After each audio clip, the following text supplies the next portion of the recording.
I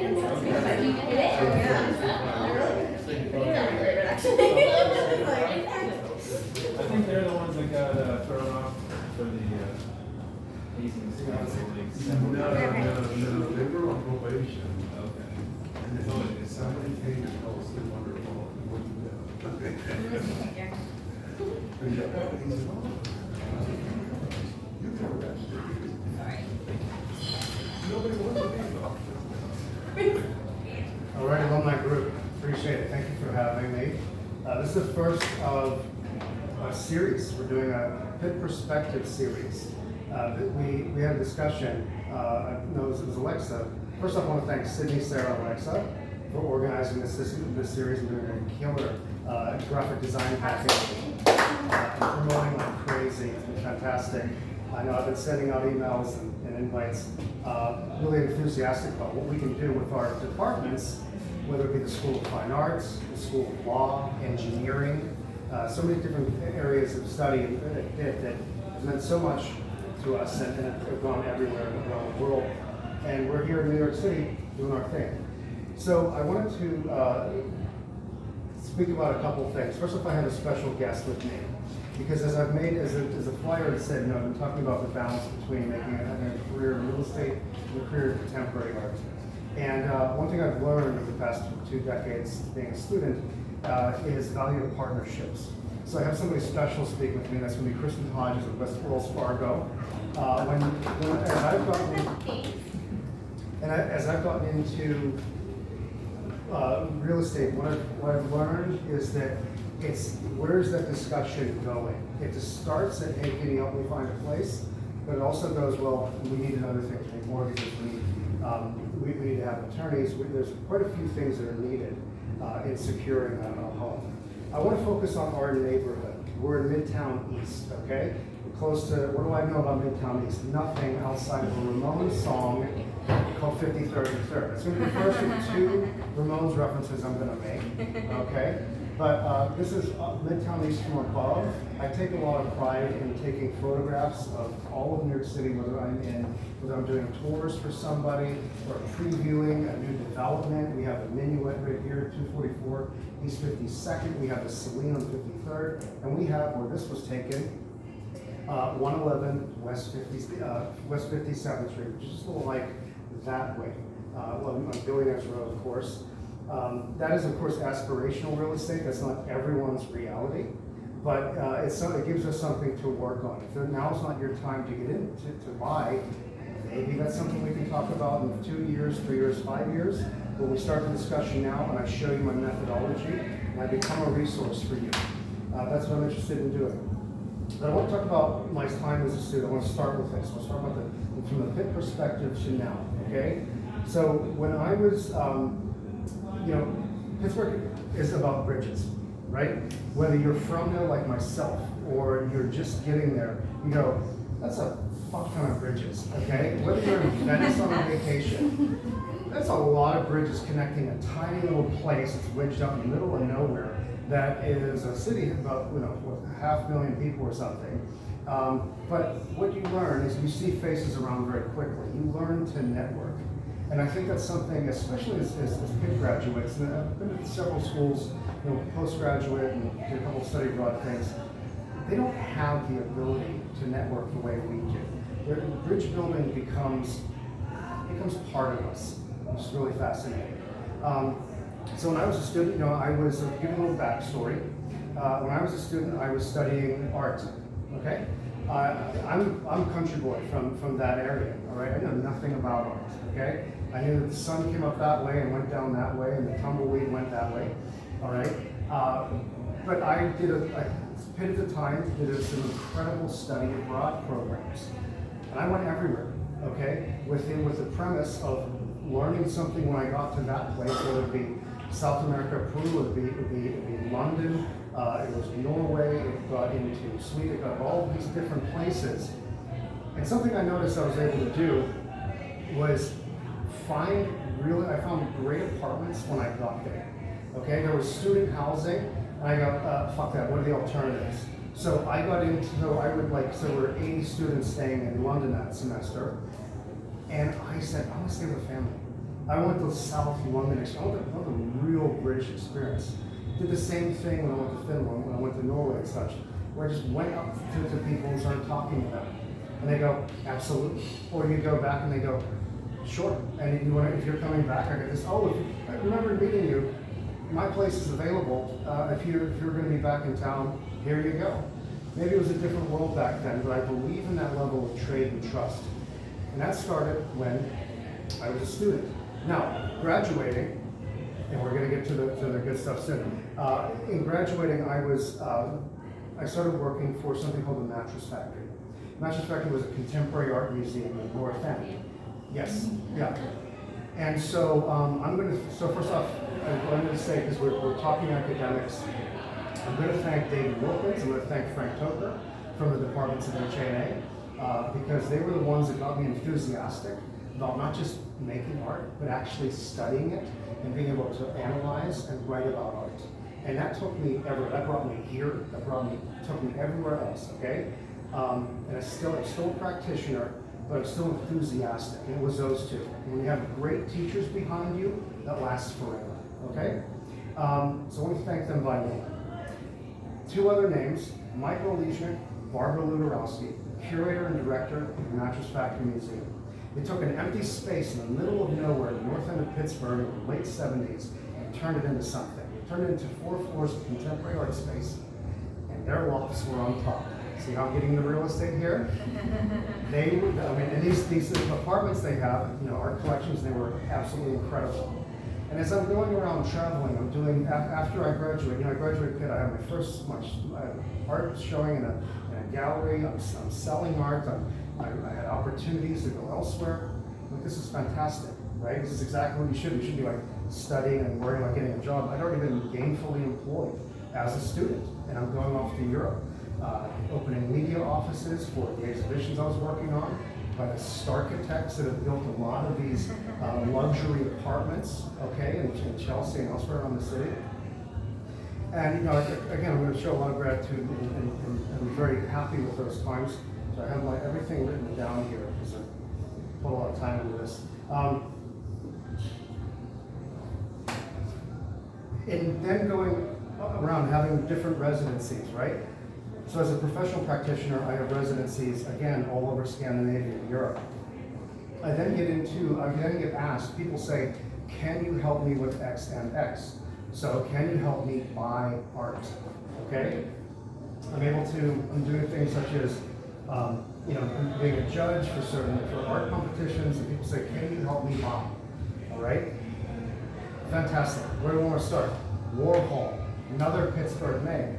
Okay, there's Steelers, Iron City Beer, and Warhol. Okay? That's kind of the level of how things go. And I never cared about Warhol. I'm like, this is kind of weird. But then I'm like, this is fantastic. Because when I started studying it, and what was I doing? And like, before we get into this market report, I kind of want to show you that when people started asking me to help them buy, they want to start their collection with Warhols.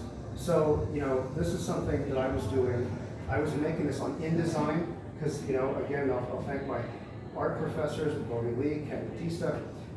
They, were very influential, but I would write about the artwork. So people would say, I have X amount of dollars, and I want to start my collection with Warhol. So I would get these artworks from a certain period of time within that framework, within that price point, write about it, and then be able to disseminate that information.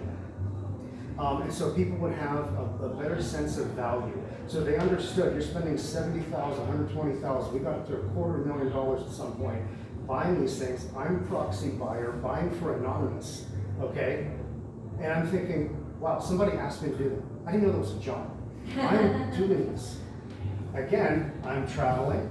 I'm always finding myself incredible apartments. I'm in Scandinavia.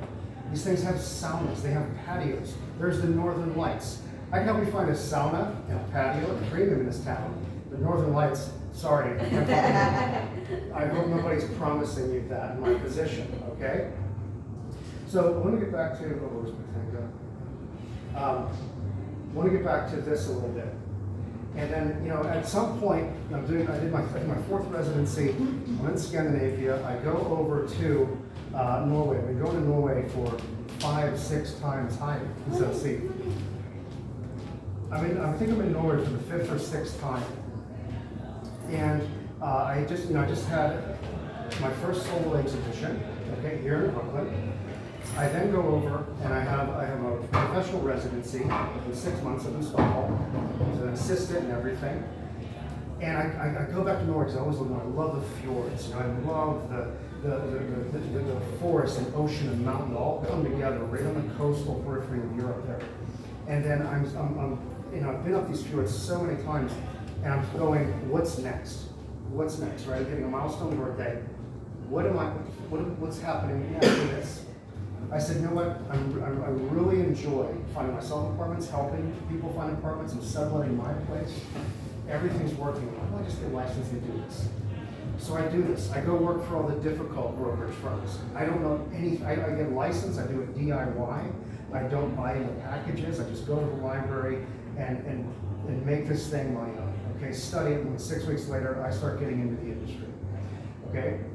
Now, all I did was I sent out, I believe, 20 postcards and a couple emails to everyone that all those years of accumulating different, people in my industry and around the world. And I had 2 people within the first year say to me, hey, can you help me buy? I've been running up steps doing all these rentals, prior to the pandemic. All you do is pretty much open doors, the door doesn't work, the lock falls off, you gotta flush toilets, the ceiling's falling in. The city was a mess for a long time. Pandemic hit, a lot of landlords had to up their game, okay? And then I'm like, I'm doing this rental thing, I'm like, is this all this is? And then people say, can you help me buy? Okay? One comes in, the second one comes in, and within a few months of each other. One is a new condo, they wanted to become landlords. The second person says, I want you to help me find a place in, we were looking at Windsor Terrace, single family house. We're looking at over $3.1 million in business within my first year of getting in the industry. Now this isn't a hobby. This isn't some fucking Sunday job, okay? When you have people investing, when you have people trusting you with their investments and their money, and where they're going to be putting their families, or whether they're going to be taking on their investments, that's a new kind of honor, right? Helping people evolve an art collection, fantastic, love it. I appreciate that. I still do this kind of work.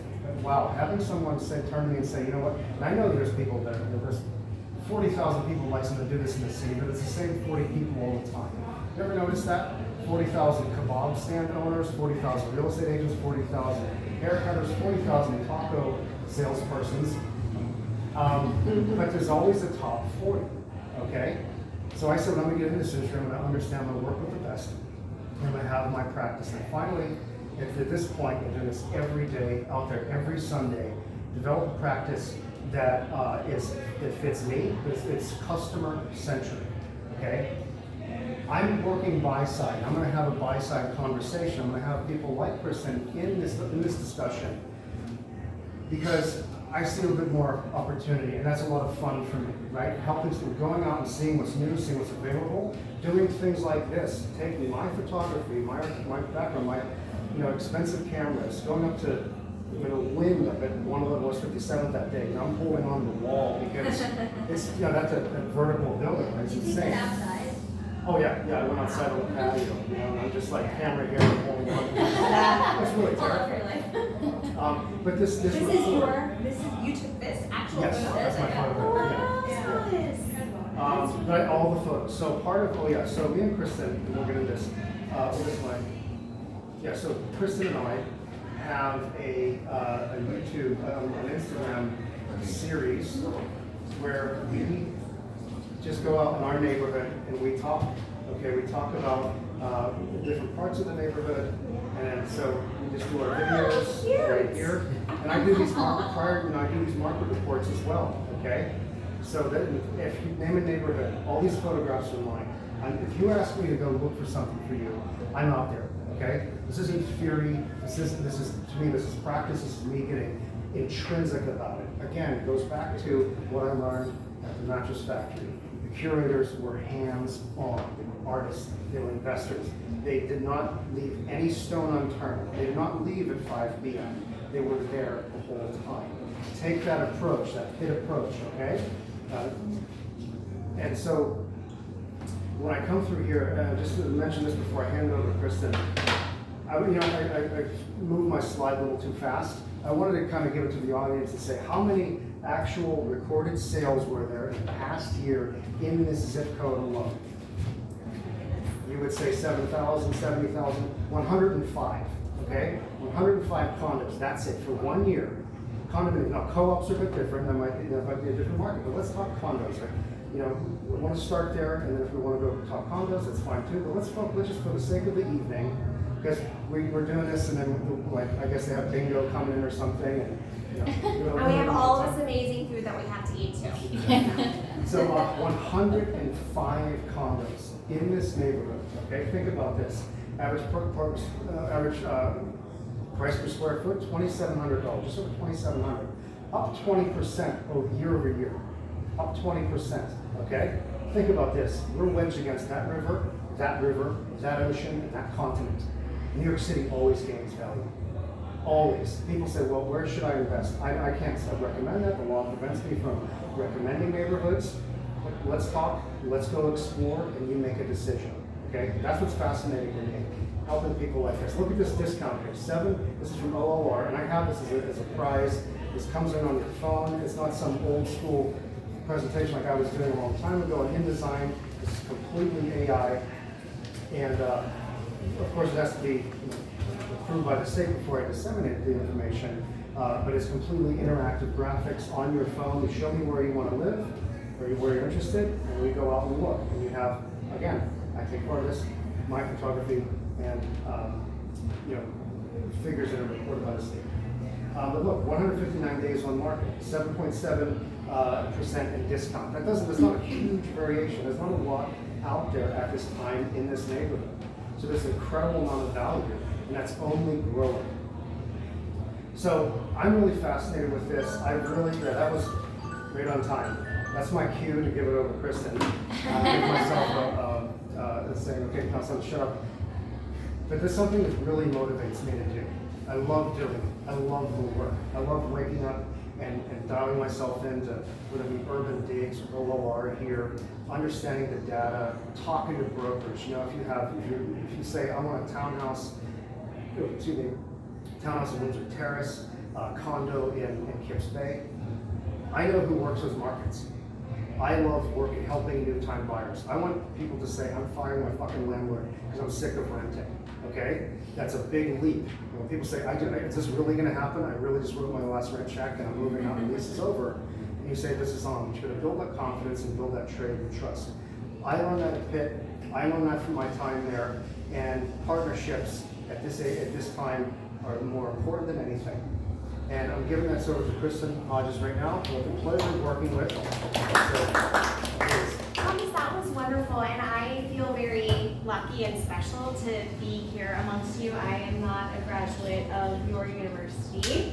I went to the University of Virginia. I graduated in 2004, so not so bad. Like, you know, I mean, I'll give myself credit for that school. I studied international relations, Spanish, and art history, and I am a mortgage banker. So that tells you a lot, right?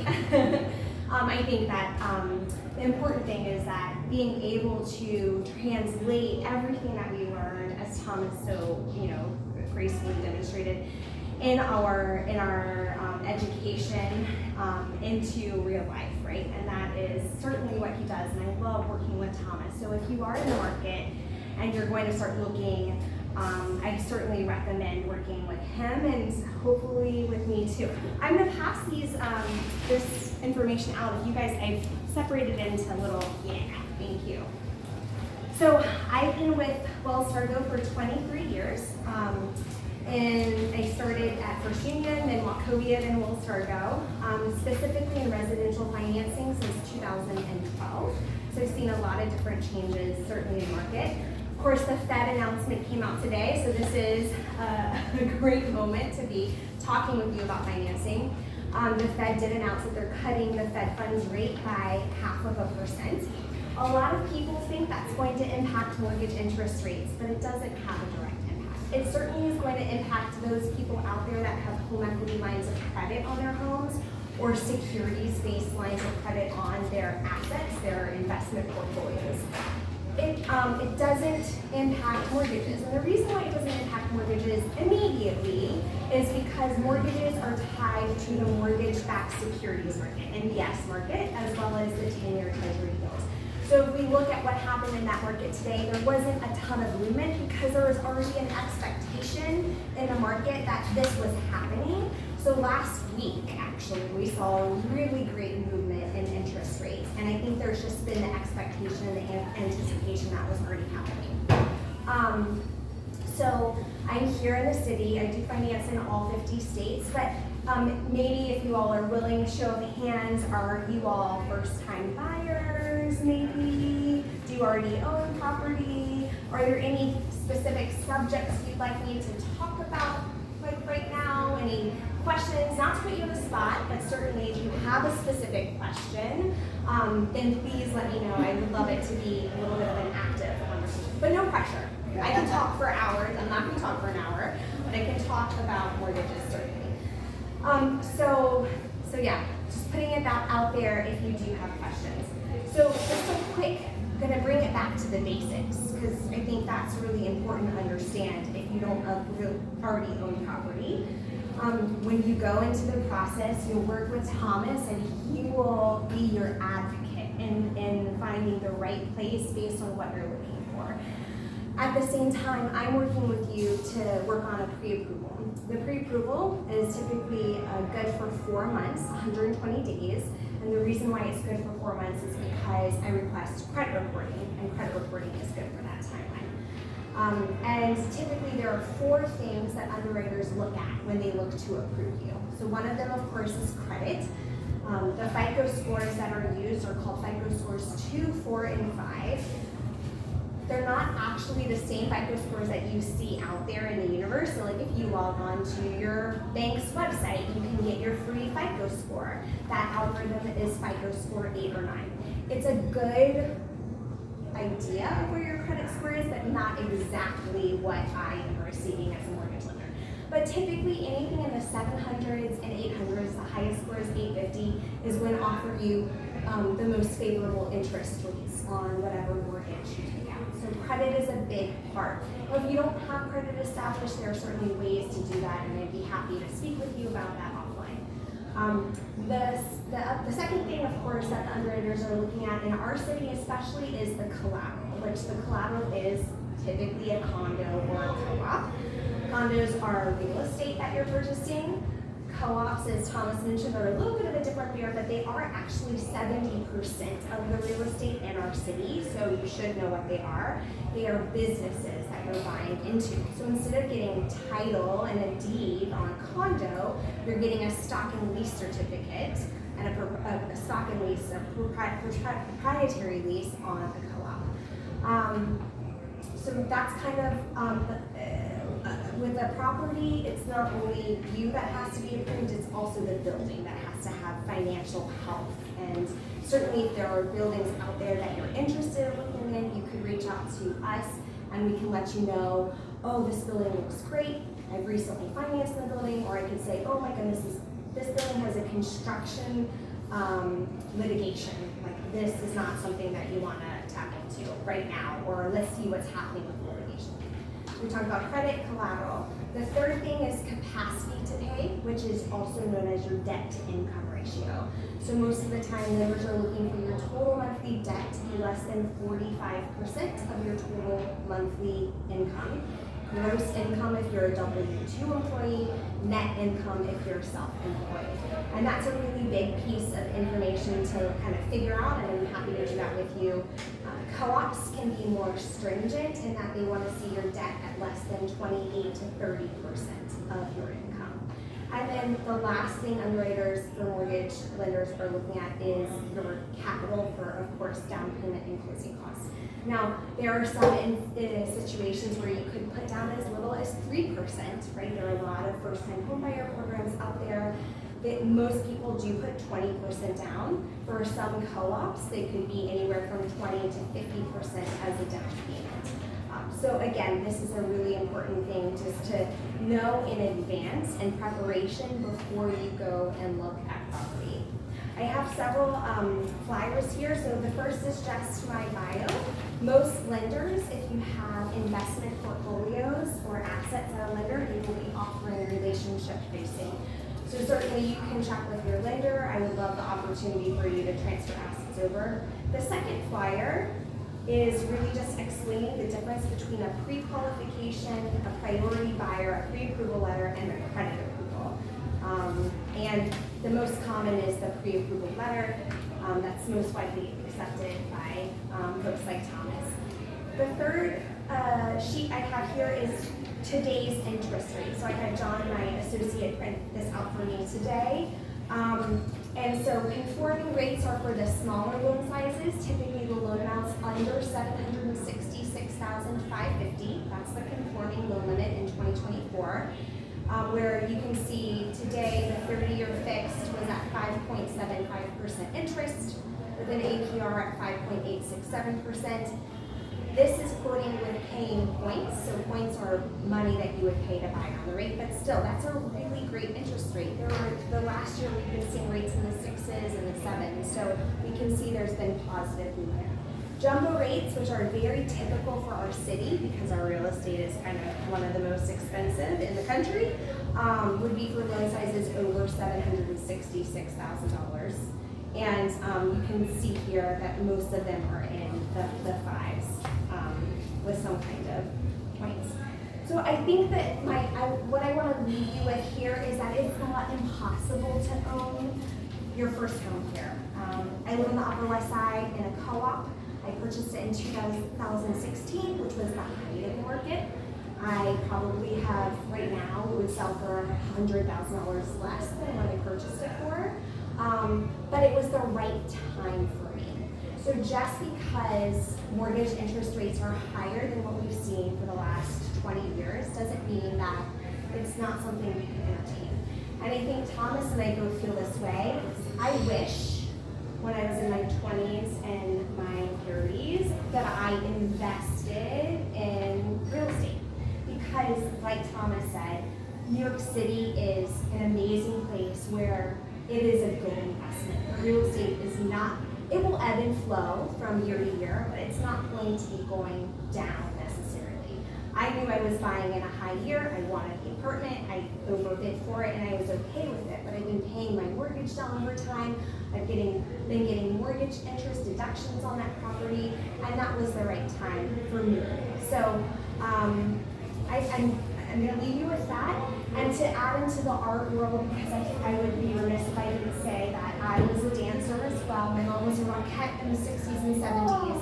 So really I moved to New York, of course, with banking to audition for Broadway, but ended up needing to make more money than that was going to provide to me. So now I enjoy the arts as much as I can, and I work in finance, like, you know, what requires electricity. So it's a pleasure to be here. I'm happy to entertain questions tomorrow or next week or a year from now if you all would like my help in home financing. And I absolutely think the world of Thomas, and I hope you all connect if you're considering purchasing real estate. And tune into our Instagram TV show. We have a lot of fun with this. Go around our neighborhood and just getting people enthusiastic about the discussion. If you feel any questions at this time, any ideas, thoughts? If there isn't, we still have weeks. We're going to finish all this, and we can talk after, okay? Yeah, and mingle. It's so lovely to be here. Thank you for having me. Absolutely. Thank you for coming. Good, thank you.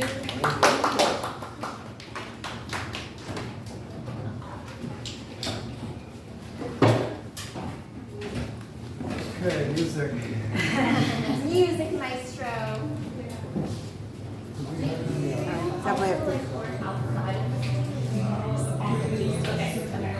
New Jersey. Virginia. I got home with Virginia. Oh my god. Yeah.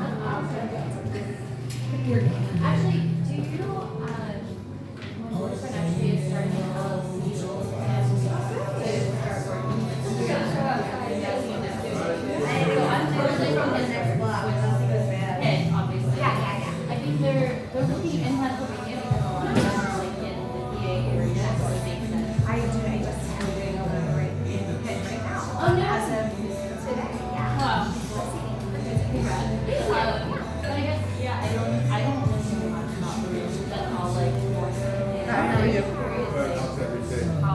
good. works. Yeah, and especially because I know, I don't understand, like.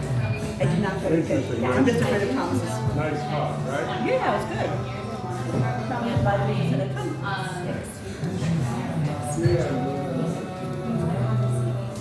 Right, yeah. That's exactly it. Yeah.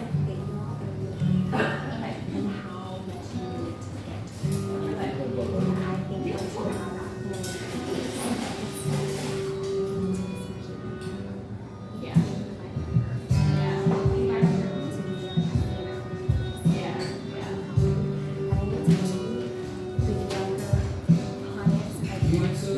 I've seen them